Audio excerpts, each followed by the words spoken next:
Hello, everybody. Got a little precursor to the episode.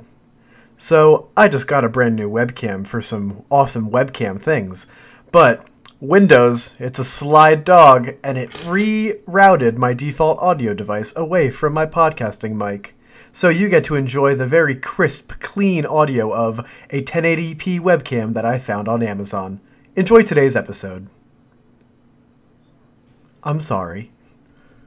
I really am.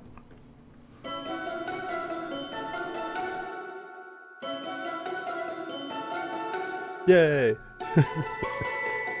Welcome to Atomic Radio Hour, the show that dives into the wreckage that is post-apocalyptia. We are a post-nuclear podcast. I am your host, Vince, and I'm also here with... your fully optimized, not buggy host, Declan. And we're here with another person on the show today. Would you like to introduce yourself, sir? Yes, I am that guy who makes things for your video game, WhiteCollar. Hello, welcome. Thank you. Any news from either of you before we jump on into it? No, I don't have any updates. I had just had a hot dog, so that was pretty delicious. I'm sorry. Yeah, I mean, it was food. Yeah. So where did you get it from?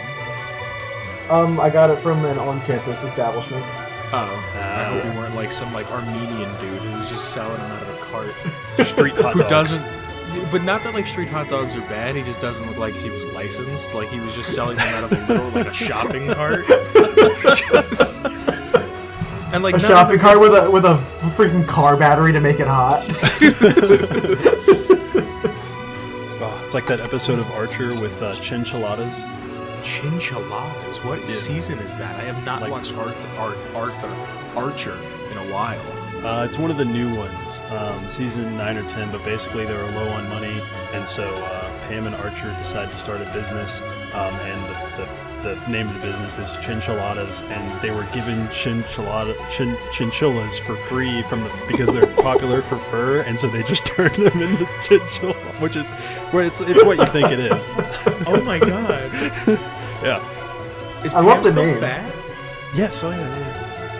Didn't she slim down when they did the whole thing where they had a ton of coke? When her diet was entirely cocaine, yeah, she slimmed down a little bit. Do not recommend that diet. All the young girls out there. It kind of be like that if you're going to be just 8-ball and a Coke for dinner. Yeah, it does be like that. That doesn't make it healthy. So, before we jump into the lore, I feel like we should just kind of get something out of the way. Sure. And I hate having to report on bad Fallout news. But did you hear that 76 might go free to play? Oh, I've been keeping my eye on that. Yeah. Yeah, I saw some tweets, but they said that was only a rumor officially. So. Mm-hmm. Yeah, but I mean, this is the company that it just works. I did actually, no lies, see it priced for $8. $8. Oh no! $8. No way. Was it used? No. It was well, I mean, you can't really have a used digital code, right? So. Oh, I don't ever think of digital codes. I'm a physical man. There is no physical copy of Fallout 76. What do you mean? There's no they didn't make discs for Fallout. I have 76. a disc. I have 2 discs. You didn't get the paper disc with the code on it? No. You have an actual disc? Yeah. Yeah, I have a disc too. Really? Yeah, dude. Oh, man. I don't want no fucking paper disc. Not in my house. Not with my daughter. Well, so like our friend of the show, Mrs. E, she pre-ordered a copy of Mrs. E. Yeah, she pre-ordered a copy of Fallout 76, a hard copy, for her PC. I guess. Oh, you know what? It's because it was on PC. But she pre-ordered a hard copy for PC, and the hard copy was, I'm not kidding, it was a Fallout 76 box, game box, and then you open it up, and it's just a paper disc with a code on it. I don't even have a PC with an optical drive anymore. Well, okay. I feel like people just don't build optical drives into their systems in recent years. Well, I do. That's because what I if I still want to have listen to a music. CD? Yeah, that's my thing. I still have music to put on, to rip off CDs. Yeah. So yeah. I don't have music on CDs. I have music on records, and I have music as files. Yeah, so I'm in that transitionary period still. I had a lot of CDs as a kid. Wait, so you don't have it? You're telling me you don't have any 8-tracks or any wax cylinders? What kind of audiophile are you? Strictly music boxes. Yeah. If you don't use a Victrola cylinder, you're wrong. I have a tape deck, right? It's a Sony Walkman that's hooked up to a $35,000 Macintosh receiver, and it's the warmest, most optical sound that I could ever produce out of my speakers. Wow. That I paid $39 for on a sale at Guitar Center. But No. No, dude, that's all fucking horseshit. You know That's what all my sound horseshit. looks like? Yeah, I was like, It's all no vintage way. Technics, yeah. Yeah. I was like, you definitely have a Technics tape deck. What were you gonna say, White? Sorry. No, you could have fooled me. I was biting hard. I believed you. Oh, no, dude. No way. No, I want a Walkman. I'm the only fucking 22-year-old kid who's like, I need a Walkman. Did you not have a Walkman? No, I had CDs. I didn't grow up with tape. Yeah, so I had both this. I mean, we called it a Walkman because, like, it was just what that's what that was. It's like tissue. Yeah. It just kind of carries over. Like Kleenex, Band-Aid. whatever. Yeah. Yeah. So we had both the tape one, and then they had my parents had the tape one for a while, and then when I was old enough to start having CD collections, I got the they called it a Walkman. It was still a Sony, but it was just it was a CD version of a Walkman. Yeah. They made. Oh, I had one of those. Yeah, they made CD Walkman. I had a blue CD player that was a CD Walkman. Yeah, it was awesome. But yeah, I mean, I used to listen to Green Day on the bus. It had the little belt clip like built onto the side of it, so you could just. Oh no. No! I didn't have that much money growing up. No, Slow down. Like...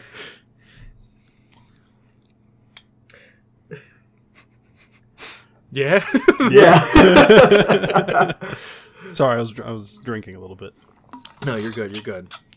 So Vince, do you want to hit us with the sweet, sweet lore? Yeah, I was just about to say today's lore. Yeah. Is on the GECK, and not the GECK in game. It's the GECK, the software application. kit software. Yeah, thank you. Oh, I'm excited. Oh wait. I have. Oh no, never mind. No, I'm not excited. What? No, oh, say wait. it. Speak your mind. I thought we were talking about. I got confused. I thought you were talking about like the box that you pick up in Fallout 3. Spoiler alert for Fallout 3. Come on, dude. The game's only like 11 years old. There's tons of people who played it. I know.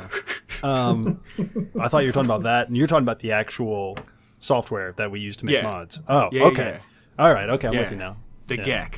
Mm-hmm. Should one man really have all that power? The GECK is a free software download that PC users can create and add their own content. You have to have Fallout in order to use it to its full degree. The GECK allows users to create and edit any data in Fallout 3 and or New Vegas, be it building landscapes, towns and locations, dialogue, character creation, weapons, creatures, and complex scripts. It kind of works on Elder Scrolls games. You have to have like a script extender, but kind of, and it kind of, like when I was reading it off the wiki, was a very Bethesda thing about it, where it was just like, hey, this works, kind of. And it's like, figure out how it works, which what else do I have here? The first time it came out was in December 11th of 2008 for Fallout 3, and that was almost 2 months after Fallout 3 came out. October 19th, 2010 was for Fallout New Vegas. Then it was available for download on Steam of May 20th of 2013.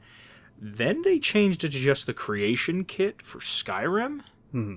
So that way it just opened it up to any of the modern Bethesda titles. Yeah, pretty much. Yeah. They had an open beta for the creation kit on April 26th of 2016. The kit came out for the Xbox in May of 2016. The PS4 was supposed to get support for, and this might not be true. This might have already happened. The article I was reading might have been out of date. But the PlayStation was supposed to get it June of 2016, and Skyrim would get mod support first for PlayStation, and then Fallout would get it later. I don't know if that's...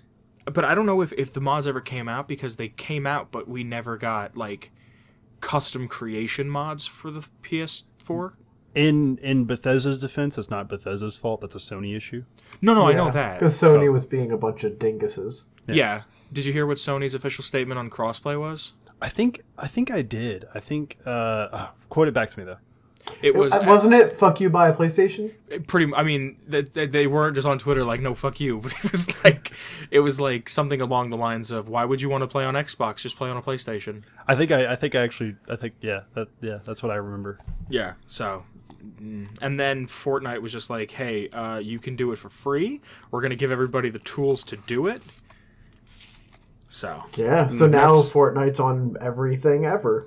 Yeah. Okay, before we jump any further into anything, I've been putting this off for like 2 or 3 weeks now. Declan, we have to shout out Ralph. Ralph who? Ralph, the dude at the McDonald's drive-thru. Oh, you're right. Dude, all right, so story time before we hit you with what's really important today. Declan was home for Christmas and New Year's and all that good stuff, and so we went to this card shop that's near us, and we played Keyforge for like 12 hours. And when we got out of there, freaking awesome. By the way, yeah, it was a tournament. It was tight. 12 hours?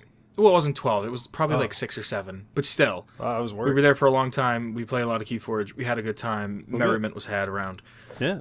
So I look at Declan. It's like midnight, and I go, "Yo, food?" And he's like, "Dude, food." So the closest thing to us was a McDonald's. So we go to McDonald's, right? And I've talked about this wallet. This wallet has brought me so many conversations. There's a previous episode where it might have been the episode Silly Pants. I could be wrong. Any excuse to say Silly Pants, I'll take it though. And I have this wallet with a Vault Boy on it, and I take out my wallet to pay for everything, and the guy's like, "Hey, you're a Fallout fan?" And I go, "Yeah, man, you like Fallout?" And he's like, "Yeah, dude, I'm a pretty big fan." And I look over at Declan and give him like the sly look, and I look back and I go, "By chance, you a podcast type of guy?" And he's like, "Kinda." And I was like, "Yeah." I said, "There's a really great," and I will plug my show I'll plug my show at a funeral. I was just gonna say, you would plug our show at the funeral. Oh, no. I'd be at a funeral. I'd be like, "Hey, I'm so sorry to hear about your grandmother, but I host a podcast. If you want to get your mind off it for like an hour," like I would pimp my shit out with zero regard. But like I couldn't do it. I could have just been so hungry, and like I was about to give this man money, so I didn't want to feel like I was like being a dick to him. I don't know. But I was like, "Hey man, there's this great podcast on YouTube that's a Fallout podcast." He's like, "Really? What's the name of it?" I'm like, "Atomic Radio Hour, the show that dives into the wreckage that is post-apocalyptia. They're a post-nuclear podcast." And he's like, "Oh, I've heard of it." I look over at Declan and I'm like, and he just like died, yeah. And I was like, "Really? How'd you hear about it?" He's like, "Oh, I saw it on YouTube." I was like, "Man," I'm a big fan. I'm a big fan. And I've never said it on the show, but I have a phone case that's the logo. Oh God! And I was like, "Man, I'm such a big fan. I got a phone case." It was honestly a legendary moment. Yeah, like the second he shut the window and we pulled off, I fucking. But you know what's funny? Screaming. You know, yeah, we were screaming, dude. It was just like it was fucking. But like that's the second time at that McDonald's that I've gotten a comment on my wallet. Man, that McDonald's hires a lot of gamers. Dude, there's this one girl that every time I'm in there, she forgets that I've had this conversation with her before. She's like, "Oh, I love your wallet." I'm like, "Hey, thanks. You like podcasts?" And just all right. So mods, sorry. Shout out to Ralph if you're out there and you're listening. Come on the show. You're more than welcome. Hook me up with some McNuggets. Now, topic of this week. Sorry, I've been putting that off for a while. Mods. I like that story though. That was a good story. Oh, thanks. Yeah. Mods, the modifications that people implement into their games, be it Elder Scrolls, be it Fallout, be it any game, Gary's mod being the biggest one of them all. Right. Let's kind of go down the list, and I want everybody's first experience and how we feel about mods. Okay, you want to start? I was gonna go last. I was gonna have the two of you go first. You could play rock paper scissors to see who goes first. I'll genuflect to our guest. Okay. Oh well. Okay. Well, if you're getting genuflect, all right. Let's see. First experience with mods. I have been using mods since the Fallout 3 New Vegas days. Albeit I was late to the party because I didn't have a PC for a while, so I was a little bit late to the. So by the time I got around to installing mods on Fallout 3 in New Vegas, they were already going strong. I learned about mods. The only way I knew mods even existed was because I also got into the phase of watching stuff on YouTube. Shout out to Al Chess Breach. He did mod reviews for New Vegas at the time, still does, I think, and saw some of his stuff, and I was like, what in the world is this? Didn't have any idea what was going on. I was like, this is not what my Fallout New Vegas game looks like. Nothing like this. And looked into it, and I was like, this is a thing, and that just kind of started the wheel going from there. And then I cut my teeth on modding, creating mods on Fallout 4, but that translates easily over to Skyrim, so I've done like a little bit of stuff, mostly just because people have been like, hey, this bug happens in Skyrim, can you fix it? And they're like, yeah, sure. And then I'd like do it for that. So done that, and yeah, that's kind of where I'm at. I've grown a lot since just starting out, basically editing other people's mods. We've gone to making my own sort of kind of big deal-ish mods for Fallout 4. They've been featured on, actually, if I may brag slightly, for a while, like a week or so. If you just Googled Fallout 4 mods, my mod was the first thing that popped up in Google, which is kind of cool. Yeah. Oh, that's pretty rad. That's awesome, that was a cool feeling. So people were taking note of me, and it was really awesome. And now I I help out with a big overhaul mod for Fallout 4 called Fallout Cascadia. So that's my history with mods. Declan? So hold on, not to cut you off, Declan, but you like the mods, right? You're a fan of them. You enjoy them. Yeah, so if we're doing like the personal philosophy on modding, yes, I like mods, but I only like certain types of mods. Like everybody's got like their own category of mods. And I'm not crazy about the, girl with boobs so big she could stop a bullet to and like Thomas the Tank Engine dragons. Not big on that kind of stuff. I prefer... You see, I want to call you out for a second there, because the ideal Alduin is Thomas the Tank Engine. You have... That's a good point. That's a good point. But I've more been along the lines of mods that sort of enhance the game as it is intended, or even outright fixes it in a lot of cases. But I don't like. So I guess the short bumper sticker version is I just like lore friendly mods. So you don't like gratuitous stuff, right? I don't like I don't like for Fallout 4. I don't like all the modern firearms. I don't like I don't like having, I don't know, what is it? Titanfall super mechs drop down from the sky and giant, things. And more friendly in the vein of the game mods. Same thing for pretty much any game. Those are the kind of mods I like. And those are the kind of mods I create. So, love that. Yeah. Do what I can. You go. I want to hear your story. My stories. So modding, my story goes before I got into modding with Skyrim and modding with Fallout. I actually started my modding days with Minecraft. Oh, cool. Minecraft. And I was, of course, into Minecraft just as everyone else was. I played during beta, and I loved it, and I have some really fond gamer memories of growing up with Minecraft. And I was really into modding way back before, like, all the mods had, like, perfectly, like, module pieces. Like, before Forge, before, like, any of that stuff. Back where, like, the old mod loader had to be installed and, like, you had to do all the manual stuff. Yeah. I used to love that stuff. So I made my own really, really bad Minecraft mod. And it was just like adding a new ore in the nether and stuff, and just like a couple extra tools. That's pretty cool. It was really bad, but it was like at least a really cool experience. Yeah. Other than that, I actually got into Bethesda games kind of late. Like the only Bethesda game that I've been around for launch is Fallout 4 and 76. Mm-hmm. So I started modding with Skyrim and Fallout 3 at the same time. Because I played a shit ton of Skyrim over at Christmas break one time, enough to the point where I was like, I need something gratuitous, like Thomas the Tank Engine.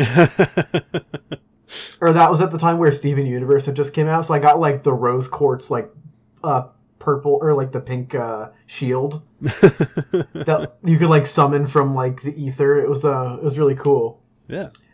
So I started with like those like just seeing like different fun stuff. And then I really got a taste for mods that can be seen in plain sight. Kind of like lore friendly stuff. Okay. Like, there was one that I really liked that added throwing torches and throwing knives. That's throwing torches? What is this? Yeah, like you can take any of the torches in game. It allowed you to start to throw them, so you can just pick one up off the wall and toss it into a cave, and it like would illuminate what's forward. That is cool. So it's like a fireball spell, but with torches. You basically just, and then the torch goes flying. That's going on my list. Yeah, that one was really cool. It also, an update to that mod gave it so that you can take potions and turn them into like splash potions. So you can just make like basically Molotovs. Oh, that's awesome. Yeah, it was really, really cool. And it also added throwing knives. Yeah. And I love that. And it like it edited the assets for like the original daggers to make them like actually look like throwing knives that were fit into the game. Oh, cool. So I loved that. And I of course went in for like the tweaks that like made the game better, like the unofficial patches. Mm-hmm. And like follower AI tweaks and stuff like that. And those are just necessary. Those are just necessary at this point. And I've been playing Skyrim again, and it is the most ass to have a companion. I have the archery wood elf man guy person. Yeah. Who like almost gets cucked, and that's how you get him. Yeah. And like that is he's terrible. He does nothing. He's just a pack mule. He's literally there, and he's not even like, I'm sworn to carry your burdens. He's just like, hey, when you go up a level, pay me money, and I'll train you how to do archery better. I'm like, come on, dude, fucking do something. I'm getting attacked by a bear. This is Stealth Archery Simulator. I don't need your help. Sorry, yeah. No, I then later on, I played New Vegas. I actually played New Vegas before Fallout 3, but I modded New Vegas way later. Because I did a playlist where I just fucked up New Vegas so hard. And, like, not fucked up in a bad way. Like, I fucked it up in a good way. Oh, okay. Like, I just packed it with as many mods as I could until my computer screamed. And that was one of my most joyous playthroughs of the game. Because I found all things that were, like, visually appealing and lore-friendly, or even just cool. Like, I got one that you could remodel the hotel in Prim. Yeah. The Restore the Bison Steve mod. Yeah, yeah, Restore Bison Steve. Is it actually like a thing, or does it just look like a Best Western? No. It's like an actual thing, and it's really cool. Wow. Yeah, like you do quests to build it up into a casino and a hotel. That's cool. It's really cool. Yeah, actually. And it just prints money. It might be so cool that I'm doing a video about it. Really? Maybe. Sneak peek, maybe. Maybe. Cool. Yeah.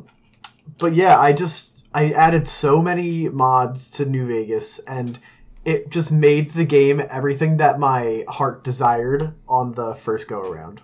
That's awesome. I can agree with that a lot. Yeah, it definitely, mods take the game to a place where it's what you wanted specifically. They let you really personalize it, and I think that's what kind of everybody wants when they play a game. So I think you can probably tell from my tone that I am very pro mod. I think Vince is not pro mod. He's like pro mod on a good day. Hold on. My experience with them is I think I've modded Fallout 4 once. Okay. On what? I wanted to play a survival campaign when they added the hardcore mode. I didn't understand why there wasn't a sleeping bag part of the game, because I thought I remember hearing God Rodimus Howard talk about how we were going to have sleeping bags that we could put down anywhere for 3 or 4 hours. Yeah. Wasn't in the game.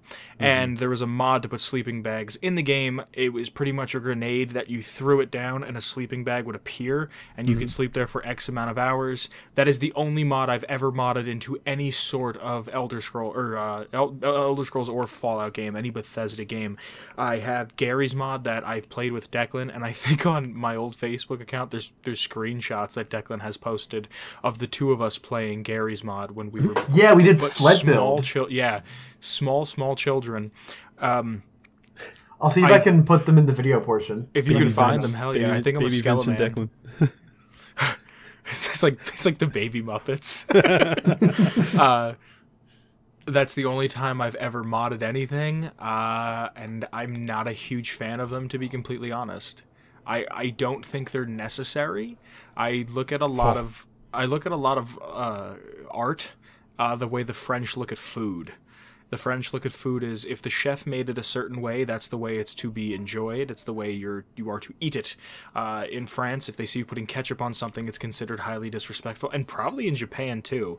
I've been on a weird Japan kick lately, but I never saw it necessary. I've never played a game and went, oh my god, this would be so much better with mods. I've never looked at a game and said, like, they didn't do a good job. Like, I think I just kind of understood that this game takes a lot of time and energy that needs to be put into it, and with that being said, there are some things that are going to get missed, and I'm okay with that, because it's kind of like not like playing on hard mode, but you're playing at a disadvantage, which gives it that extra little bit of you're playing with a disadvantage, so it gives it that extra little bit of challenge that you have to acclimate towards. Play Fallout New Vegas with and without New Vegas anti-crash and tell me mods aren't necessary. Look me in the eyes and tell me mods aren't necessary. Yes. See, you have no idea. Yes. Also, you're coming at it from the perspective of playing on the PC. And you tell me you've never had Fallout New Vegas crash for you on the console? Maybe a few times, not anything that I remember spectacularly. It's a Bethesda game. It's crashed on me. I'm not going to sit here and done. be like, no, I'm never. Nope. You can't use that defense anymore. What do you mean? New games should never crash, ever, for any reason, unless you intentionally break it. I'm fully aware of that. All right, well then, don't give it the pass. I'm not. No, okay. Put it back in the deck. Put it in the deck. I don't want to give it the pass, but the way I also look at it is I shouldn't say it's a Bethesda game, it's going to crash, but if I don't buy other games and get 200, 300, 400 hours out of them. Like, if I buy any other game, like, I loved Resident Evil 7, like, that is, like, one of my, probably, like, my top 10 games. Probably, like, number 10, maybe number 9, maybe number 8. I love that game. I have never played another Resident Evil before in my life. I've only played it once because I don't feel the need to go back and play it again. I have replayed Fallout 3. I've replayed Fallout 3 to the point where I could probably speedrun the game. Like, I've played it so many times, and I constantly enjoyed it. Yes, it's buggy. Yes, it's broken. Yes, shit doesn't work. But what other game have I put more than 200 hours in the past 10 years? Another Fallout game. Grand Theft Auto 5, yeah, I've put at least 100 hours in the story mode and probably like 50 to 60 hours on the online mode, but I didn't leave Grand Theft Auto 5 happy. I didn't leave Grand Theft Auto 5 and go, this was a good experience and I enjoyed every bit of it. I left Grand Theft Auto 5 going, this sucked, it's not fun anymore, everything is too realistic, where the fuck is CJ? We never talk about OG Loke, we never talk about we don't talk about, what the fuck, not Big Smoke, what was his name? Red Dead Redemption 1. Red Dead Redemption 1 I've gotten a lot of time out of, yes.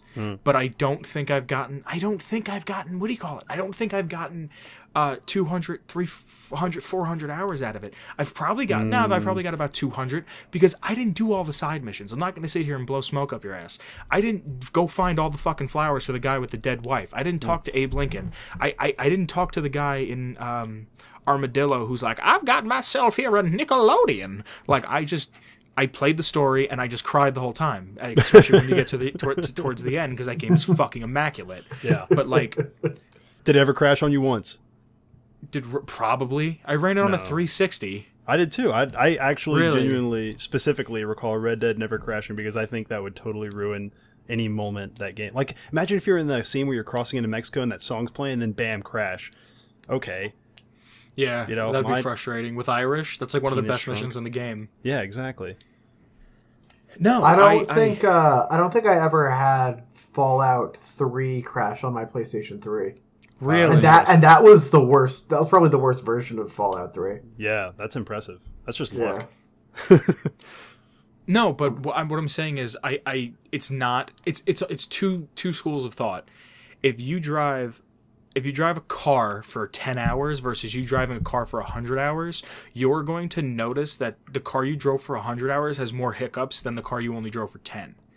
But what about in the case of, say, Fallout New Vegas, if we bring it back to Fallout games, where the developers originally intended for the strip to be all one area? When you walk into the strip, the grandeur of New Vegas is laid out before you, no loading screens or nothing. But they had to reduce that limitation for technical reasons. They were limited by the technology of their day. But when we came into later eras and mods gave us things like the 4 gigabyte patch enabler, which basically just lets New Vegas use more memory resources, which is a god tier. Yeah. Yeah, that's fine. That's shit that shit I like. But then there was another mod that came along that opened up New Vegas into one whole area. So when you open the gates of New Vegas for the first time, all of the strip is right there. It's all single cell strip.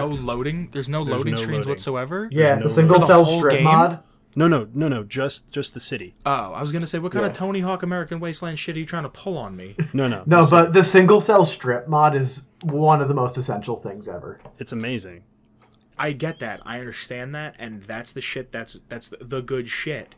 But like at the same time, I watch a video that has mods in it, and it's like, this is a realistic AR-15 with a wooden grip stock, and also has a fucking blender to make smoothies and a fucking fleshlight. Like this isn't.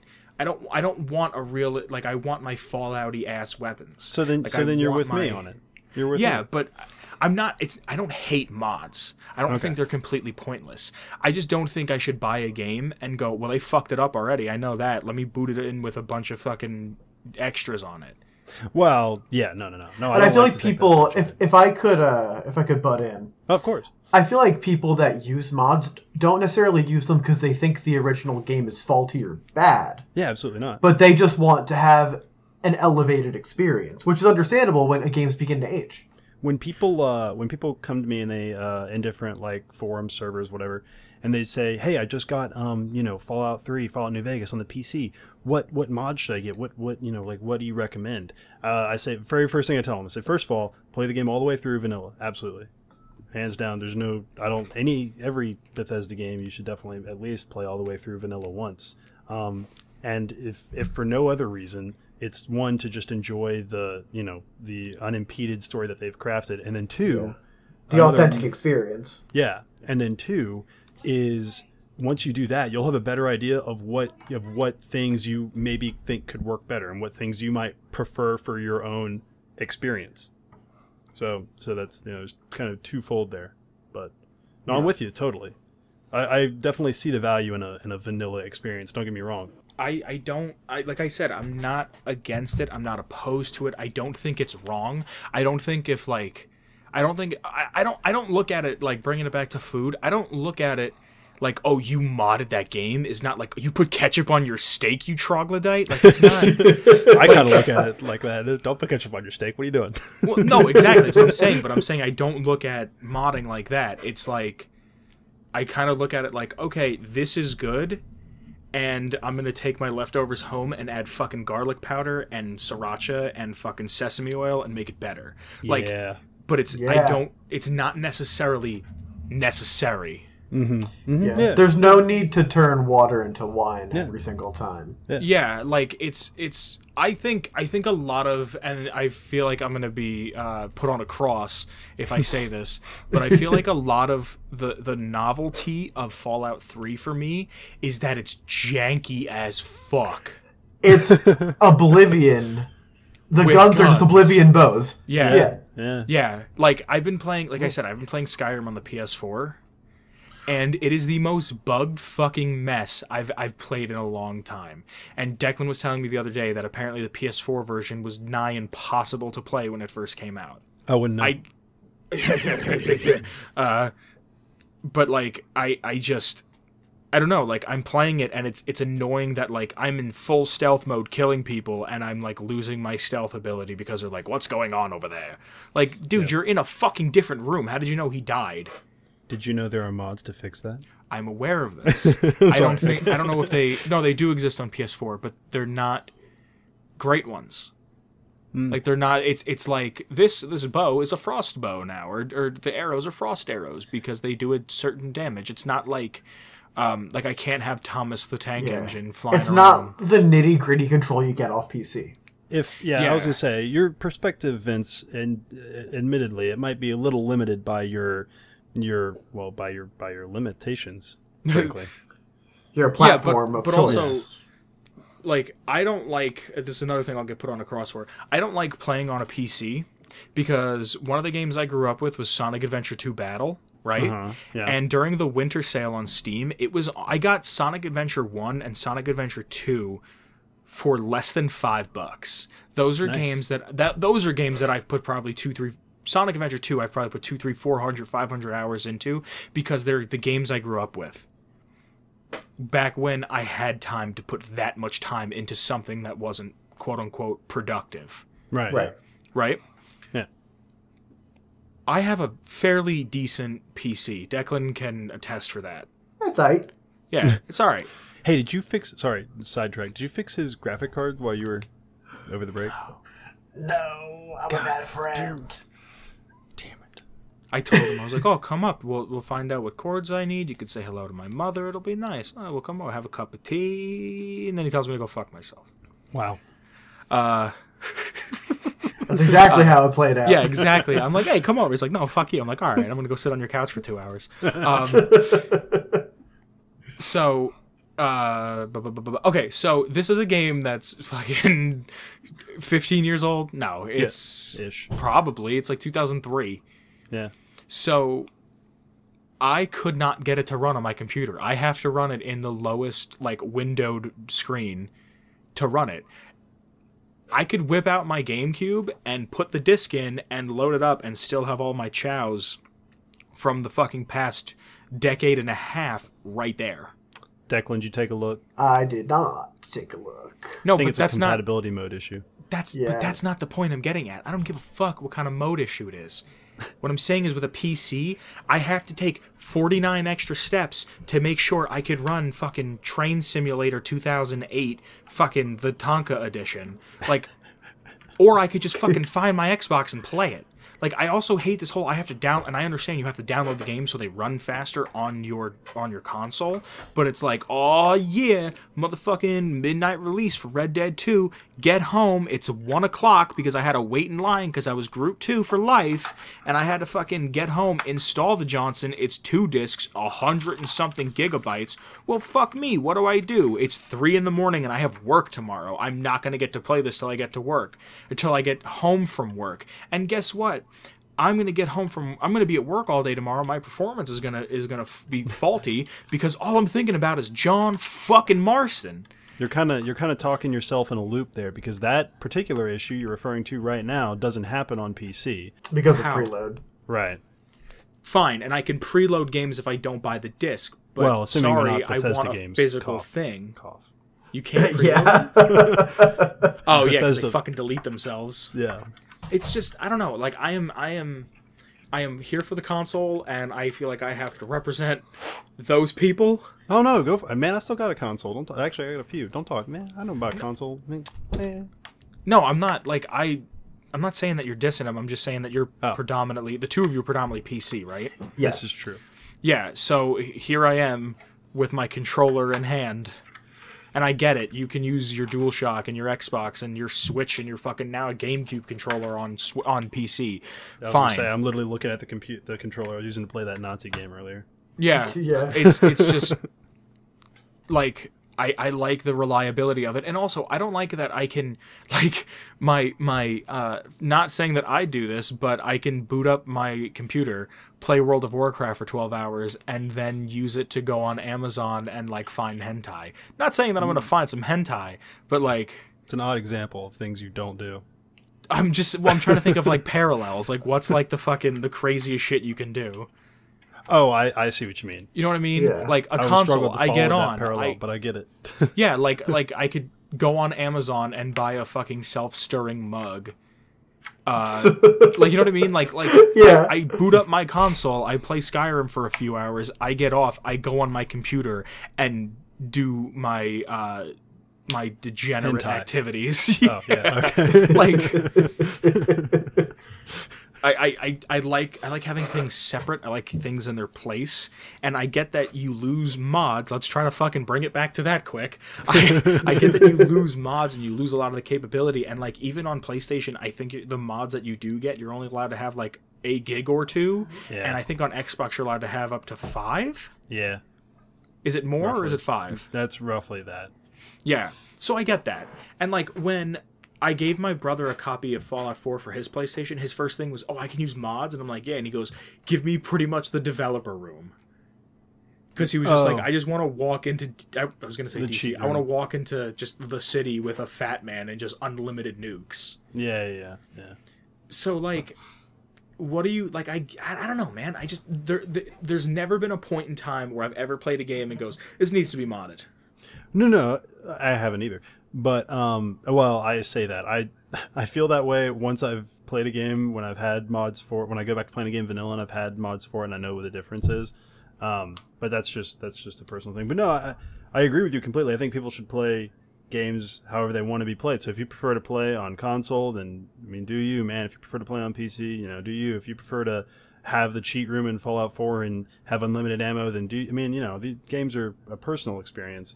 Everybody's got different stories. That's kind of what makes it fun, right? Yeah. But I'll caution in saying that, I don't know. I'm not saying you are.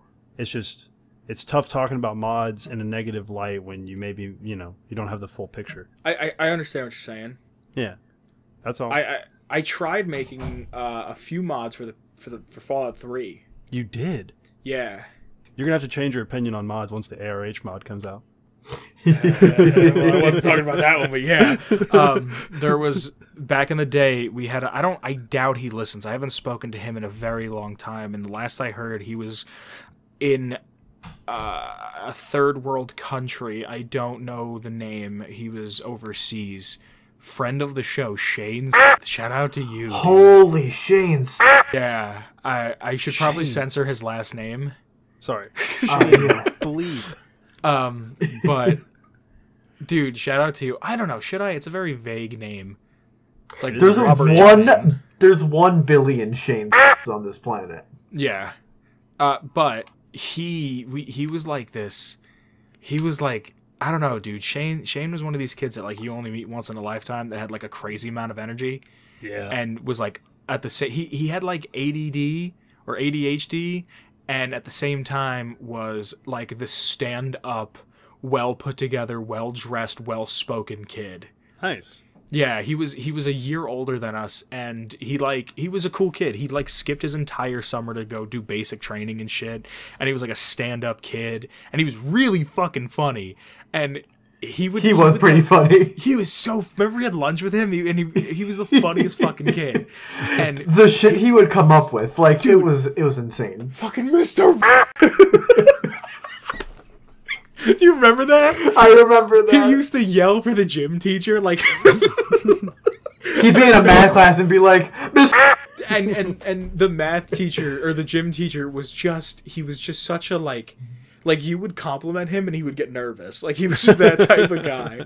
Like I was like, hey man, have a good weekend. He goes, you too, Vince. Like, but he was a good guy. But Shane, I was trying to make a mod that was a companion mod that was Shane. I love that. And it was gonna I forgot about that. You remember this? I remember this. It was gonna be any time you shot Shane, it sounded like you were hitting metal. And he was gonna have an automatic combat shotgun that shot grenades. Nice. And he was gonna have like 4 lines of dialogue, and one was just yeah. And he would get like anytime he got into combat, the dialogue was just I'm Shane. Then he would just shoot people. Like it didn't work. It wasn't applicable. Yeah, it wasn't. Like I couldn't figure it out. I was also running it on a computer that could probably barely run it. But yeah. And also Fallout 3, as you have told us, was one of the first ways that you could have the modding tool. And back then, it was not very well supported. No, it did not. It does not do the things that the Creation Kit does now, which is why they renamed it. Actually, Really. Yeah. So when they renamed it, it was because 1, it's just a far better tool now. 2, you can do more with it. They changed all the coding. Well, they didn't change all of it, but like it's a much better version of the scripting that is used for the game. There's more stuff you can do, more stuff with it. That's why, like, if you ever look at mods for Fallout 3, they're just not of the same caliber as like Fallout New Vegas mods or Fallout 4 mods. Yeah. So that's kind of the reason. Same thing with actually Oblivion had really good mods. Oblivion's mods were impressive for what the developers had.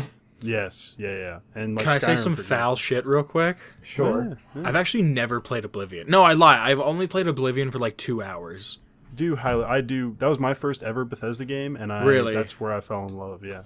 See, Can I say some foul shit real quick? Yeah, go ahead. I only played Oblivion for like 3 hours. It's not foul at all. Oblivion, it was Bethesda's first attempt at a role-playing game for consoles, and I honestly think they hit the nail on the head.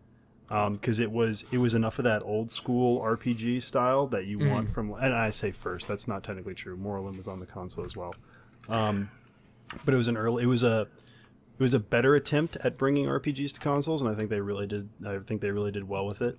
And it was they did kind of set the stage for console RPGs. Yes, and it was with that game specifically. That's definitely, I would say, the turning point in their career as like a well-known game studio, in my opinion. Oh, yeah, easily. Yeah. And so from then, from there, they went into better Fallout games and stuff like that. And Skyrim, obviously. Which is pretty much, I think, Skyrim basically where they became just like a household name. Yeah. But Declan was telling me that the amount of sales that they had for Skyrim indicates some sort of statistic saying that it's a lot of people's first RPG ever. Yeah, I think that's very true. And that's like a high standard to live up to. Yeah, I think that's also very true. I mean, it's why you have people like my roommates who are frat boys and have played basically 2 games, Skyrim and Fortnite. Really? Mm-hmm. Everyone has played Skyrim at this point. Everyone in their fucking child. You can play it on Alexa. You can. I tried. It was tough. It was tough. Alexa, play Skyrim Special Edition. Let's see if anybody at home is just like, that's what I want, like, this show to just become. Is a scavenger hunt of when the fuck is it going to bring up Alexa? It's like when the Xbox voice things first came out, and people would watch videos and be like, Xbox, shut off. Yeah. I actually used that bit that you guys you started that bit, and I used it at my friend's house, and it was hilarious. Did the Pop-Tarts specifically. How many did you order? I ordered 12 because, as you guys found out... Did it order 12?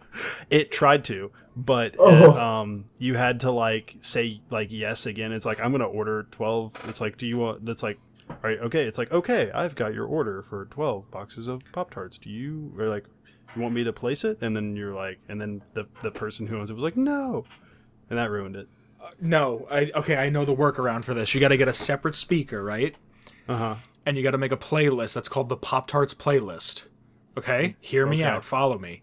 All right, I'm with you. You got to do it on Spotify, and it's a game for everybody now. You put it on random shuffle, right? Yeah. Oh my god! You find a song where the chorus is like, yeah, yeah, yeah, yeah, yeah, right? No. Right? So you know it's coming, but nobody else knows it's coming. And then as the song starts, you got to time it perfectly. So when the chorus comes, you be like, Alexa, order 12 boxes of strawberry banana yogurt Pop-Tarts. And all of a sudden she's just like, I'm about to order 12 strawberry banana Pop-Tarts. Yes or no? And then the song's like, yeah, yeah, yeah. And then you just charge your buddy a bunch of money, and then you don't have that friend anymore. Yeah, that was what was happening. I got hit. Did you? Well, it was a... Did I incite violence? It was it was from a girl. It was like a joke kind of hit. Oh. It was like a joke punch, But anyway. She would have been mad. I mean, I would have been mad, and then I would have been like, at least I have Pop-Tarts. All I could think of right now is doing that game, but the song you use is Cookin' by the Book featuring Lil Jon. Oh, shit. Because he's like, yeah! That's good stuff. Yeah, I think, don't get me wrong, I think modding could be great for more storytelling. I think modding could be great for... a new way to look at the game. How I forget the mod itself, but there was a Mr. Matty Plays playthrough where he did it on New Vegas on just I'm trying to think of the right word for it, like anal bypass mode. Excuse me? Yeah, where it's just sorry, rectal removal mode, where it just took out your ass and destroyed it. Is it dust? It might have been. It sounds like it probably was. I don't remember. Yeah. I don't remember what the story was. I remember watching a few episodes, and the one episode that sticks out the most was these Brotherhood or Enclave, the incinerary guys with the flamethrowers. The flamers, yeah. Yeah. Him just getting absolutely decimated by those guys. Okay, maybe not dust, but still cool. Yeah, and I just remember being like, why do you want to play this? Like, Challenge, what man. is the no? And I get challenged. There I was totally a mod. I forget what it is, but it made it so that you can't heal ever. Yes. And when you die, you die. Yeah. See, I like permadeath shit, but I think you should also have the option to and stim pack up. Well, yeah, stim packs are canon, so you know. Yeah. But like Declan just said, you can't heal. Well, like that's a mod, but that's for, again, it's catered to a very specific audience. People who maybe are doing a type of run, you know. The people that like Dark Souls. Yeah. I was just gonna say, like, I'm gonna get some shit for this too, but I don't get the appeal of Dark Souls. I don't get. I like when I play a game, I don't want to sit there and be like, oh my god, I'd rather wipe my ass with sandpaper than do this again. Let's do it 17 more times. Like, I want to be told the story. Challenge. Dark Souls is a story. I get that, but isn't a lot of Dark Souls a story? Like, you have to look it up yourself. I don't know. Maybe if you don't pay attention, maybe if you're too caught up in dying. I mean, I can call you out, Vince, because you loved Cuphead. Yeah, and you that game is built around dying. yes, I loved it for its art style mostly, and its soundtrack. The soundtrack is legendary. That's a game that's a very old school style of game. I bought it going into it knowing I'm not here for an the story is fucking Cuphead and Mugman are gambling, and they're like, I'm on a hot streak, I'm gonna bet my soul, and the devil's like, will you now? And then Elder Kettle's like, what the fuck is wrong with you? That's the story. That's the fucking story. Sounds like a good story. It's great. It's a great game. I love it. 10 out of movie. 10. But just, it's like I have certain expectations when I buy a game, right? Right. I have the expectation of I don't buy a lot of games. I don't think a lot of games are good, to be frank. I don't like them anymore. Like, you're just an old man. We get it. Yeah, I'm an old man. Get off my fucking lawn. I need to be invested in some way. I need there to be something striking about it. Right? Yeah, I'll admit the first expectation I have when I buy a new game is that it works. Cough, Bethesda, cough.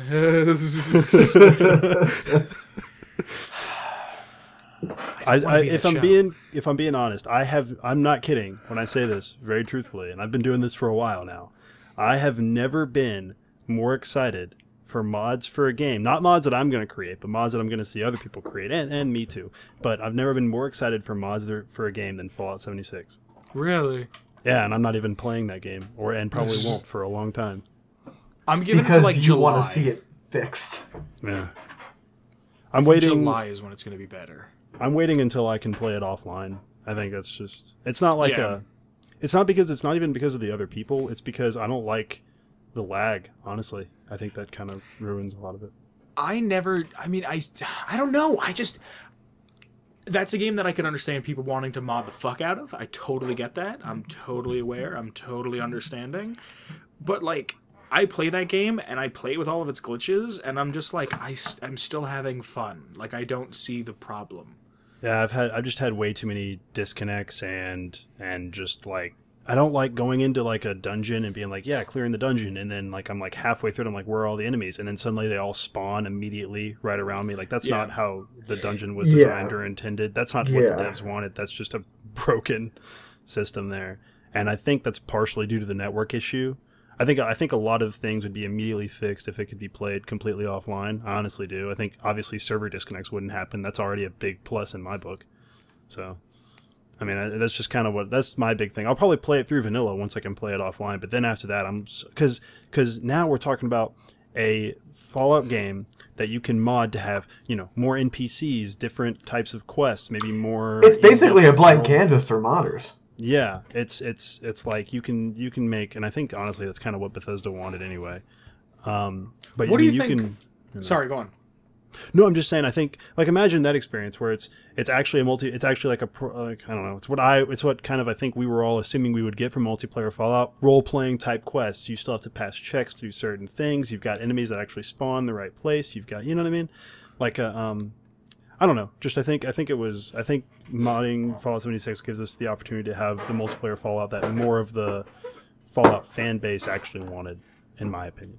Who do you think wanted this game more, Bethesda or ZeniMax? ZeniMax probably. Yeah, that's what I'm thinking. After I see all this, like I was in, shout out to her again for the second time, Mrs. E, I was in her stream yesterday, and she made something very, very apparent to me that I had not noticed. Daddy Hines has not tweeted since the game came out. No shit, really? Wow. Yeah. I didn't know that. I didn't know that either, and I was sitting there reading it and looking at it going, tell me they fucking fired this man. No. He's retweeted a couple things, he's hasn't directly said anything. It's been just all like the game is getting an update. There's a retweet. There's Matt Grandstaff, who I follow on I think Instagram and or Twitter. I'm not sure if it's on Twitter, but he posts like he went kind of radio silent for a couple days, a few weeks maybe, but he's posting shit again. And like either because Pete Hines is always getting harassed on Twitter. Well, maybe he just he's knows. the social media face. Yeah, that's true. That is his job. Maybe he just knows to stay quiet. Because there's just going to be backlash no matter what he says. People still got to be tweeting at him. Yeah, like I didn't even think to search like at Pete Hines to see what would come up. I'm sure people are still tweeting at him. But from what I'm getting from this game, like now that I'm kind of sitting back and looking at everything and seeing everything, I don't think Bethesda, quote unquote, wanted to make this game.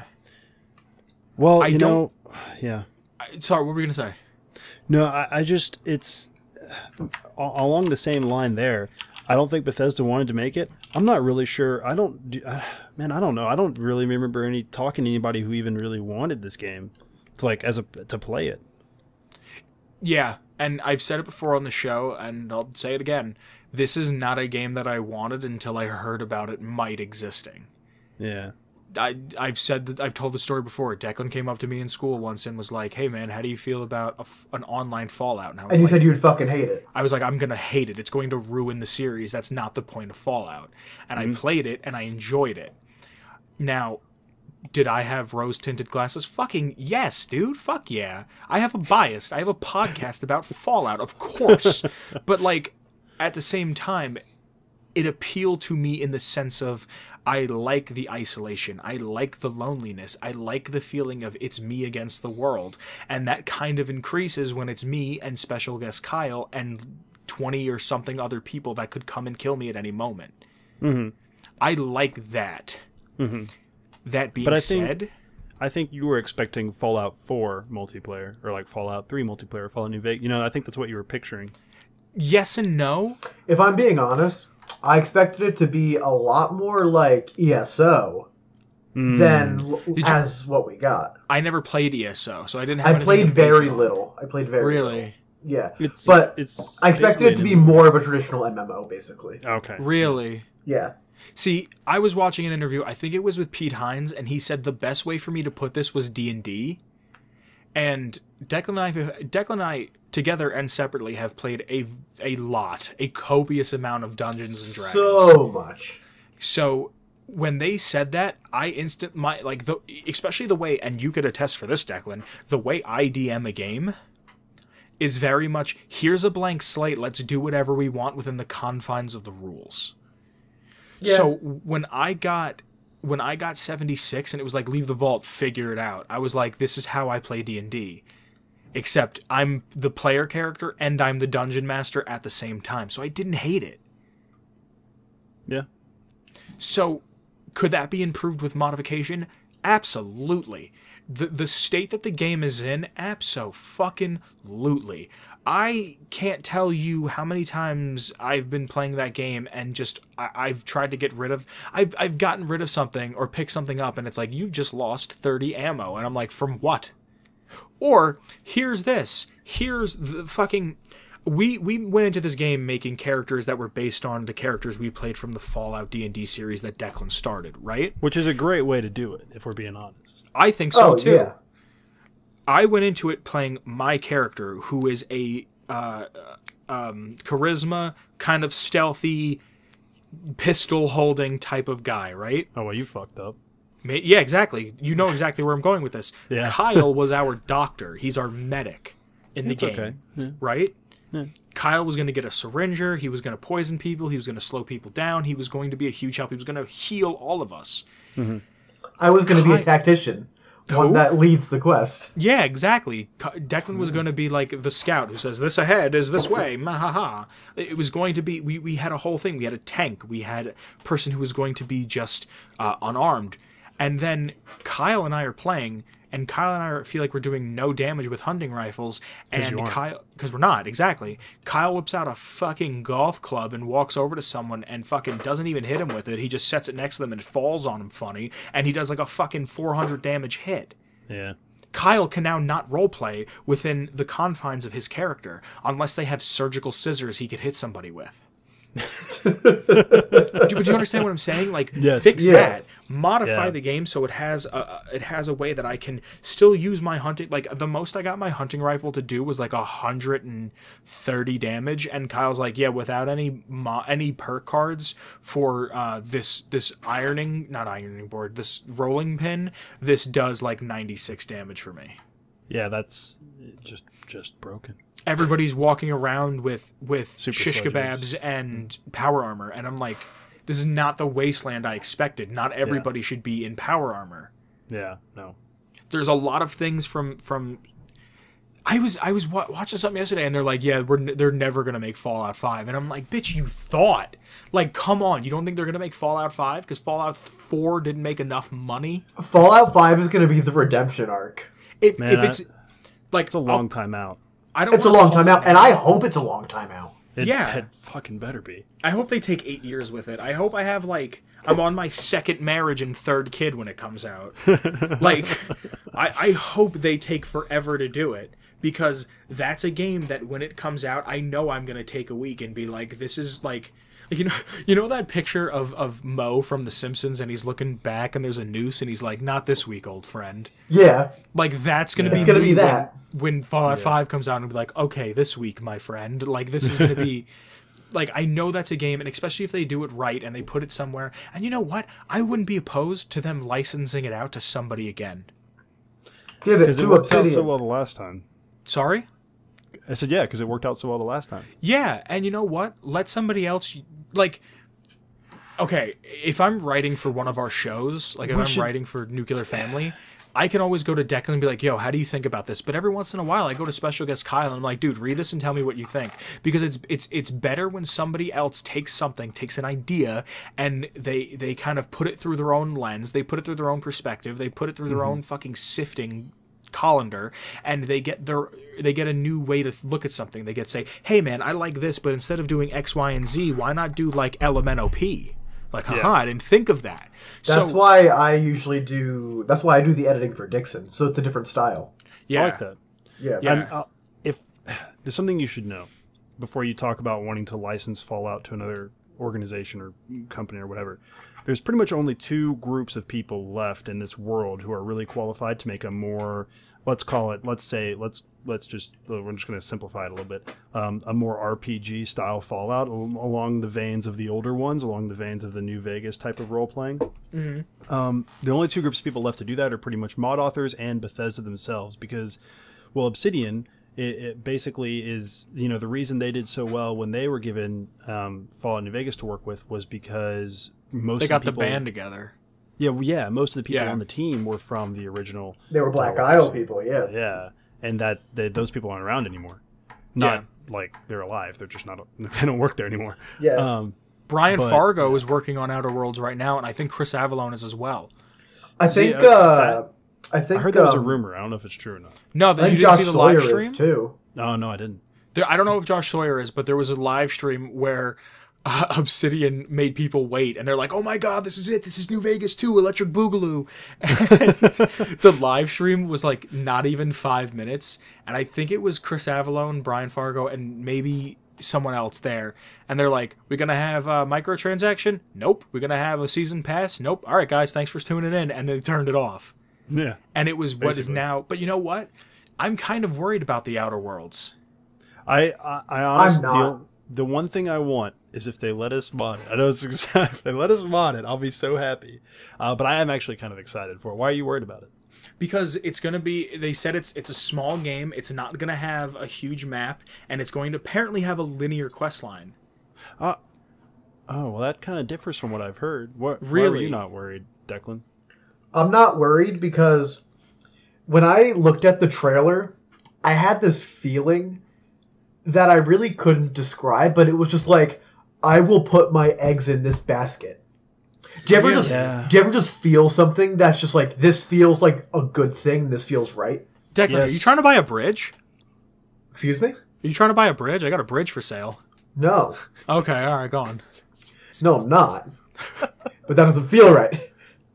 Like, I don't know. Like, I don't know how to explain it, but I saw the trailer and I was like, that game's going to do good. It's going to do well. No, it's going to. Yeah. And do not. I saw it and I was like, I want to play the fuck out of that. I'm buying the special edition. Like, there's no question. Yeah, I've tried to temper my attitude towards because I bit hard on the Fallout 76 train and that came back to really, really burn me. Did you buy a $200 fucking nylon bag and a plastic helmet?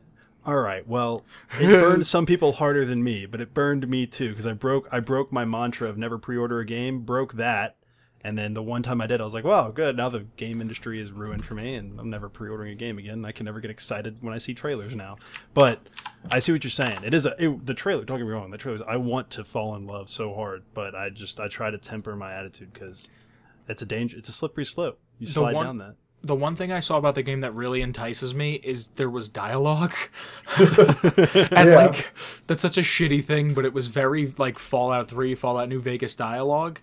And I was like, oh yeah. I was like, oh baby girl. I didn't realize I wanted this so badly. Like, yeah, all right.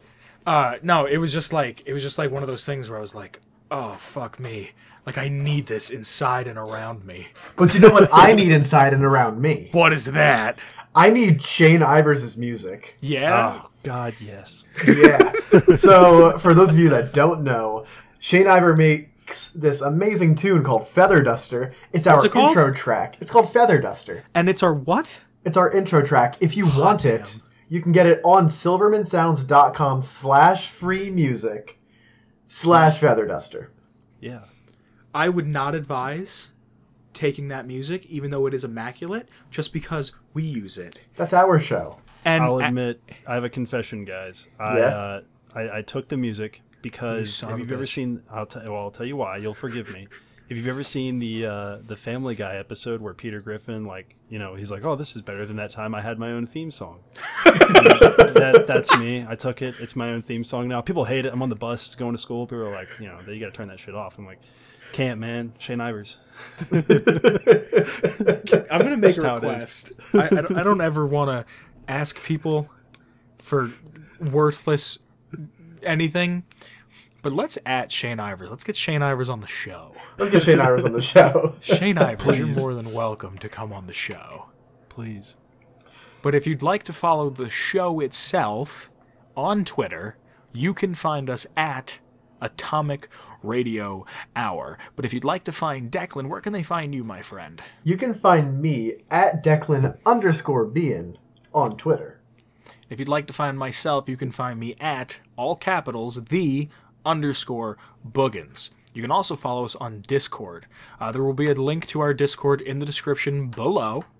While we were in there, a couple people were chatting back and forth. We were actually talking with special guest Kyle about Bully. Red jumped in. We were talking about Bully, the panty raid mission in Bully.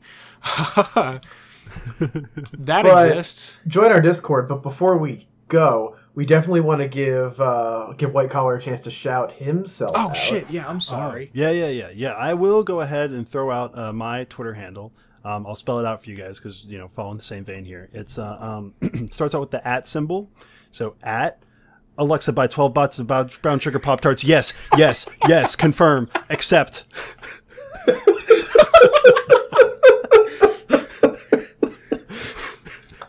Good thing I wear headphones for this, or else I would have been fucked.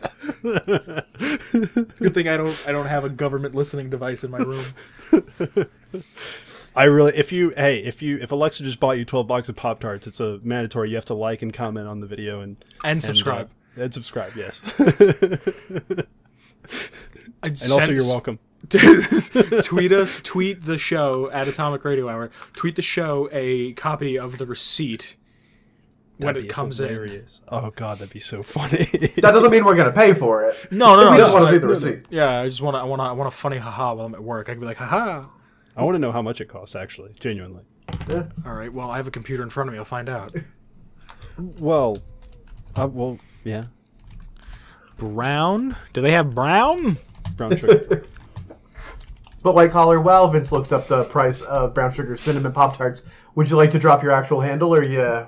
No, you want us can't to find put me. it in the description. No, we're not going to. You don't find want to plug your mods at all? Sure. Oh, actually, yeah, you're right. Okay, you have a point. I was going to do it again. With a different product, though.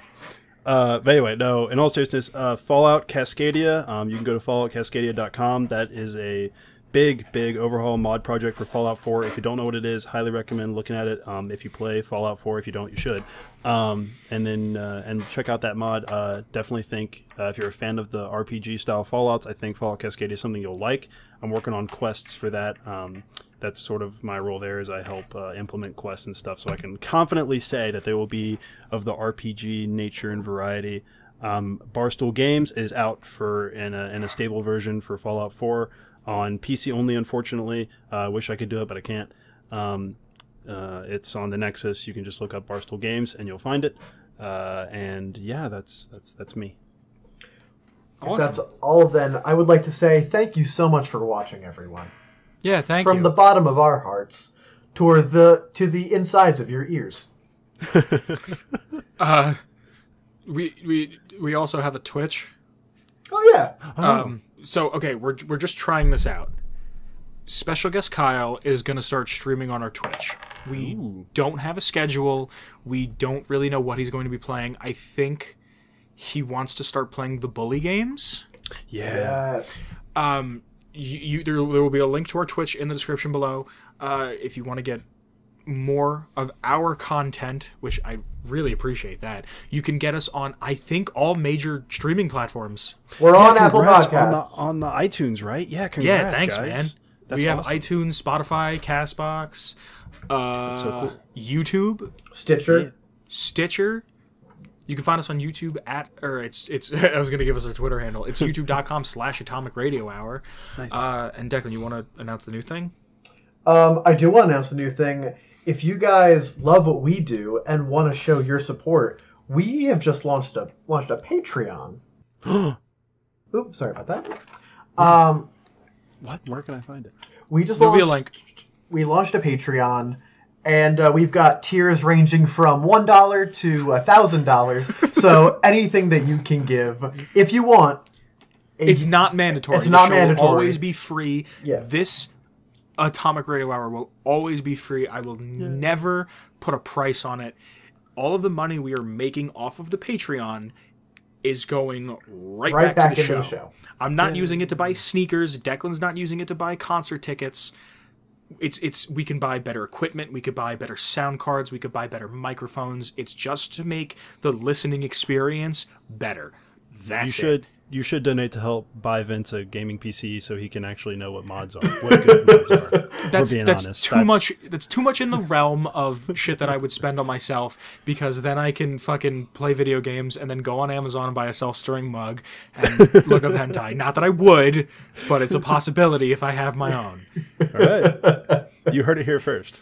But yeah, if you want, there's a link in the description. There's, I think, 4 or 5 or 6 tiers in there. Each one has various different things in there. Just check it out. Like I said, you don't have to give us anything.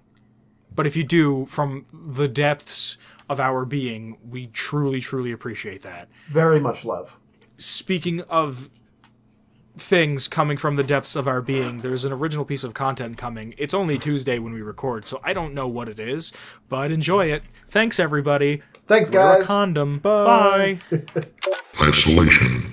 Google defines isolation as the process or effect of isolating or being isolated. Example: I love the isolation of my mountain retreat. For as long as I can remember isolation was my coping mechanism, my way out, my way to escape, my way to disconnect. I cared not to unheard or disregarded because of my own selfishness. Part of me tried to rationalize it as a type of hibernation, a reflective period, a meditation, if you will, but it was more of an abandonment of myself, and an abandonment of those I loved and kept around me. The realization of talking to the same people every day yet never really having a conversation is a sobering one, to say the least. All of this a reaction to your childish ways, acting like a child to get whatever shiny new toy you desire. Isolation. No, I do not want to get dinner with you. No, not tomorrow, not the next day. I want to be alone. I don't care if you want to see the movie. I don't want to. What's bothering me? Nothing, I am fine. I don't want to talk about it. Why would anything be wrong with me? Mind your own fucking business. I never asked for any of this nonsense, I just want to be left alone. Isolation. Now what is the point of bringing this up? Because after years of isolation, I have been isolated. And part of me wants to be upset for the acts against me. And another part cannot be. I understand the hurt in my impact well as theirs. Abandonment. Such worthless, pathetic feeling. I am hurt. I want to be upset, yet cannot find it within myself to find the pity in either party. But here I am rambling, speaking into nothingness, talking about the pain that I am having a hard time verbalizing. A pointless exercise in mental masturbation. Just to know that much like the bear I will retreat back into my cave, back into my own world of hurt, and feel even worse about the pointless aura that I keep in the illness from my gray matter. I shall retreat back into isolation. Isolation. Isolation. Atomic Radio Hour.